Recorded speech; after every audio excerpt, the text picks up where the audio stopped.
person you are calling is not available. Please leave a message.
ആരാ മനസ്സിലായില്ല.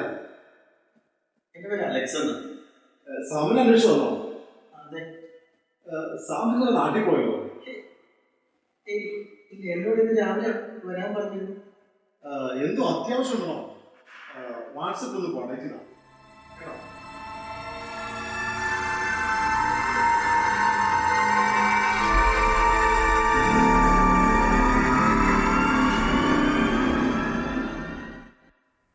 Hello yes sir, ഇന്നെന്തായാലും ഞാൻ എത്തും sir. ഈ മാസമെങ്കിലും എനിക്ക് എൻ്റെ ടാർഗറ്റ് അച്ചീവ് ചെയ്യണം. Okay okay, thank you. ചേട്ടായി, എങ്ങനെയെങ്കിലും ഇച്ചിരി ക്യാഷ് അയക്കണം. ബാങ്കിൽ ക്യാഷ് ഇന്ന് അടച്ചിട്ടില്ലെങ്കിൽ എന്തായാലും നാളെ അവർ ജപ്തി ചെയ്യും. ഓർക്കുമ്പോൾ എനിക്ക് പേടിയാവുന്നു. അങ്ങനെയെങ്കിലും സംഭവിച്ചിട്ടുണ്ടെങ്കിൽ നമ്മൾ ആത്മഹത്യ ചെയ്താൽ മതി.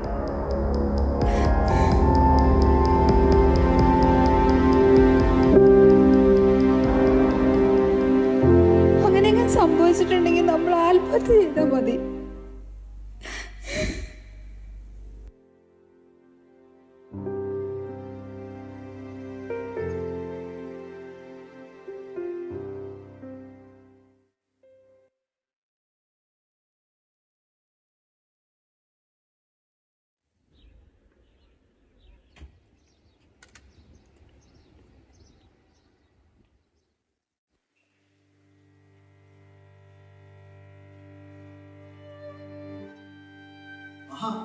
താങ്കൾ ഇതുവരെ പോയില്ലായിരുന്നു? ഇല്ല. എന്തോ വിഷമകരമായ കാര്യമാണ്.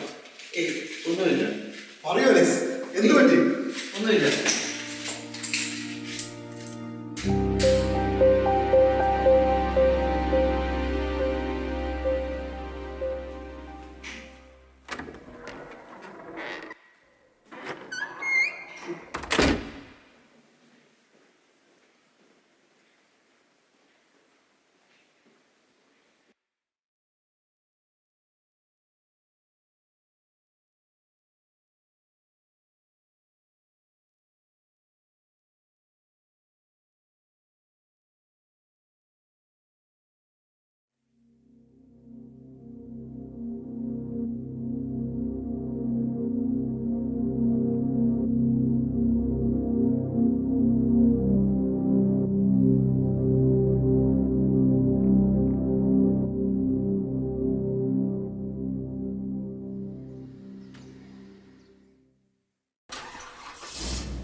സാം, നിന്നെ കാണാൻ ഞാൻ ഇന്ന് നിന്റെ ഫ്ലാറ്റിലെത്തി.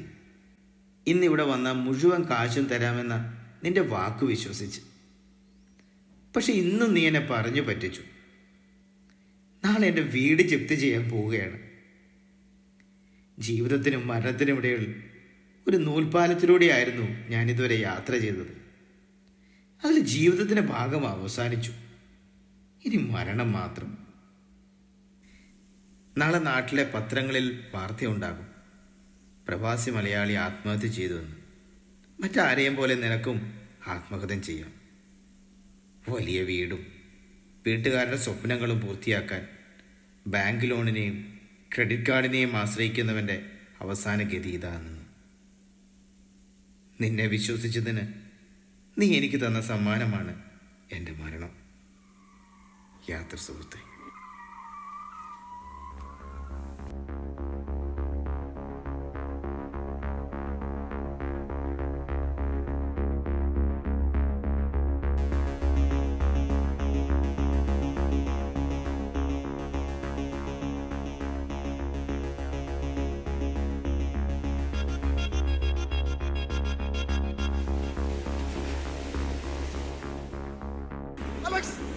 അലക്സ് എന്താ കാണിക്കുന്നത്?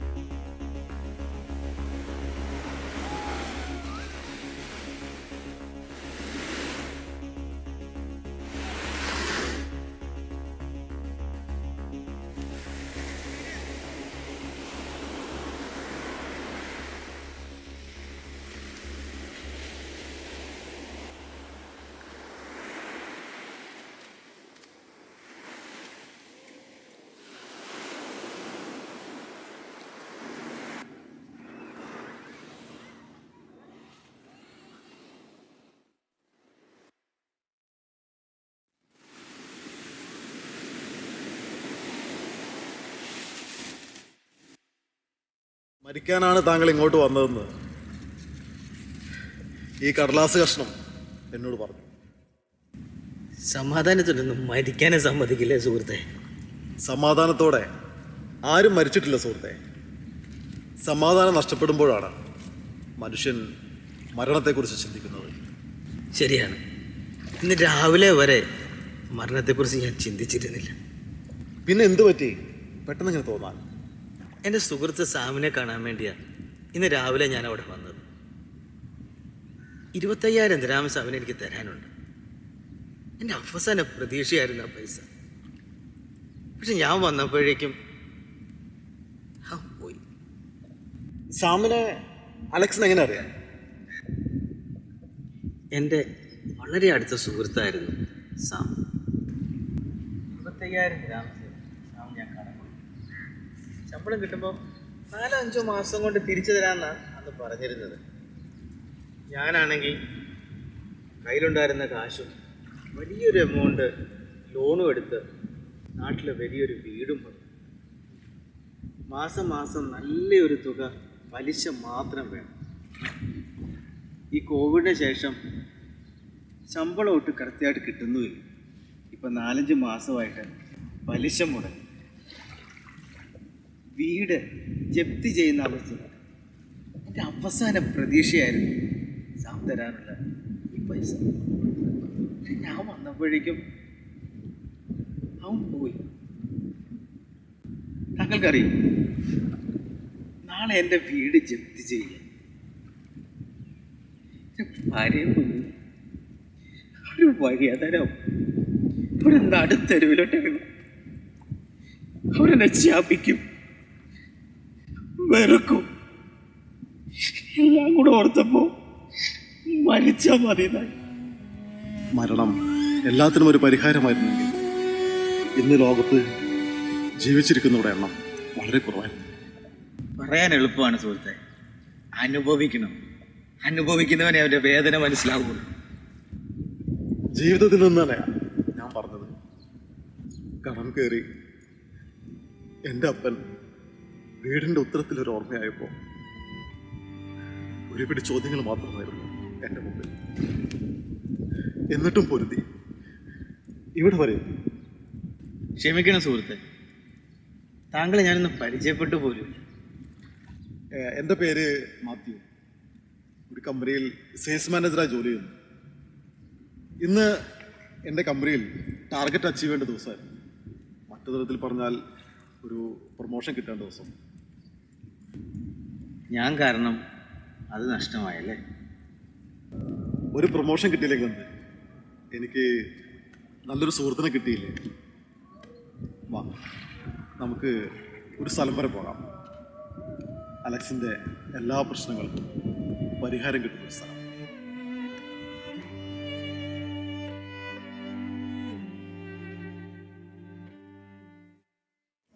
അലക്സ്, ഇതാണ് ഞാൻ പറഞ്ഞ സ്ഥലം.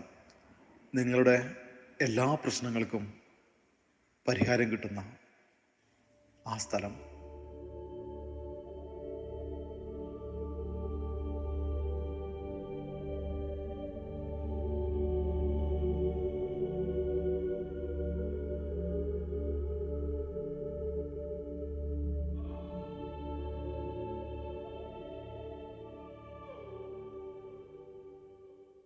ഈശോമിശിഹായ്ക്ക് സ്തുതിയായിരിക്കട്ടെ അച്ഛാ. ഇപ്പോഴെപ്പോഴും സ്തുതിയായിരിക്കട്ടെ. ഇരിക്കൂ.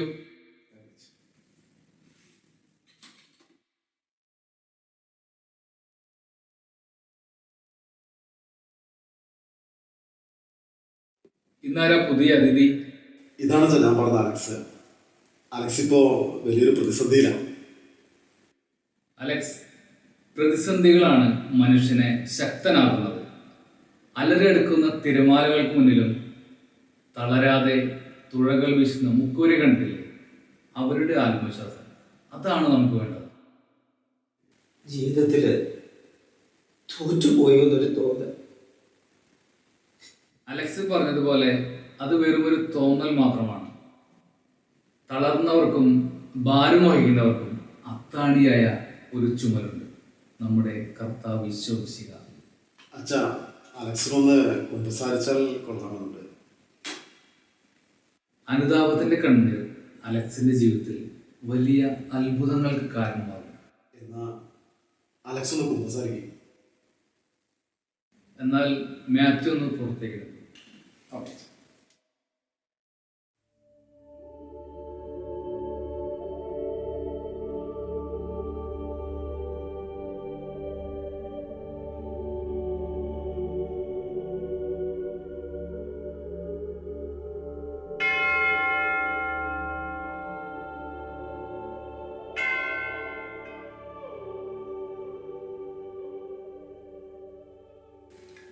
അലക്സ്, വീട്ടിൽ നിന്നോ തോന്നുന്നു ഫോൺ ഉണ്ടായിരുന്നേ? ശരിയാ, വീട്ടിൽ തന്നെയാണ്. എന്തായാലും ഞാൻ ഒന്ന് വിളിച്ചു നോക്കട്ടെ.